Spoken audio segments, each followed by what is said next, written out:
Hugging has no harmful side effects. If we all play our part in making our children feel valued, the result will be tremendous. There are potential huggers in every household. Help for those already caught in drug misuse may be derived from giving a little more understanding and a greater sense of belonging. This is the only private cancer hospital in the world that treats 80% of its patients free. Ladies and gentlemen, for those of us who have the privilege of good health, it is our duty to support such a wonderful institution. I am enormously impressed by the care, dedication and love of everyone involved here. And this is the reason why I'm always so happy to return. Thank you very much. Life is mostly froth and bubble. Two things stand like stone: kindness in another's trouble, courage in your own. HIV does not make people dangerous to know, so you can shake their hands and give them a hug. Heaven knows they need it.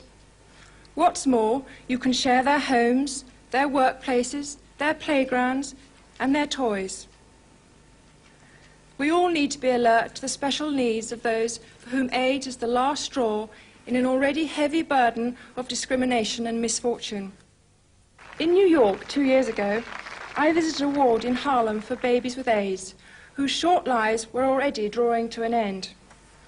For our children's sake, we need to seize the opportunity to plan our response and organise our defences while we still have time. Because the world is too little aware of the waste of life, limb and land which anti-personnel landmines are causing amongst some of the poorest people on earth. Indeed, until my journey to Angola earlier this year, of which I'm going to speak this morning, I was largely unaware of it too. For the mine is a stealthy killer. Long after conflict is ended, its innocent victims die or are wounded singly in countries of which we hear little. Their lonely fate is never reported. The world, with its many other preoccupations, remains largely unmoved by a death roll of something like 800 people every month, many of them women and children. Those who are not killed outright, and they number around 1,200 a month, suffer terrible injuries and a handicap for life.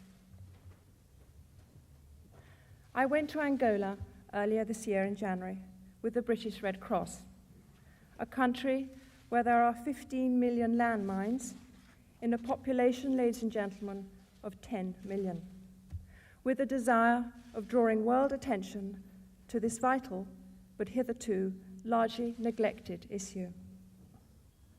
Some people chose to interpret my visit as a political statement, but it was not. I am not a political figure, and as I said at the time, and I'd like to reiterate now, my interests are humanitarian.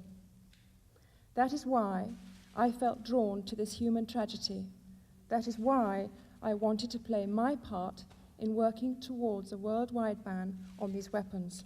The issue of AIDS and the treatment of patients who are HIV rarely seems to be out of the news. Quite often, one reads of a heated debate between those who argue that we are on the verge of a worldwide epidemic and others who claim that such pronouncements are purely an exaggeration of the fact. I wish to applaud the work of this residential and support centre. It's quite literally a lighthouse in the darkness. It's doing crucial work, a work that must continue. So I say to you all, congratulations on the first decade, and here's to the second. It's an enormous privilege for me to be invited here to Angola in order to assist the Red Cross in its campaign to ban once and for all anti-personnel landmines. There couldn't be a more appropriate place to begin this campaign than Angola, because this nation has the highest number of amputees per population than anywhere in the world. The current statistic stands at 1 amputee per 334 inhabitants. This statistic alone is reason enough for why the international community must work together for an end to the use of these weapons. These devices injure innocent victims who might simply be playing or working in the fields. Such people may have played no part whatsoever in civil conflict, yet by chance their lives have been severely, sometimes fatally affected. International estimates suggest that up to 2,000 people every month are killed or maimed by mines around the world. That's one person every 20 minutes. By visiting Angola, we shall gain an understanding of the plight of the victims of landmines and how survivors are helped to recover from their injuries. We'll also be able to observe the wider implications of these devastating weapons on the life of this country as a whole.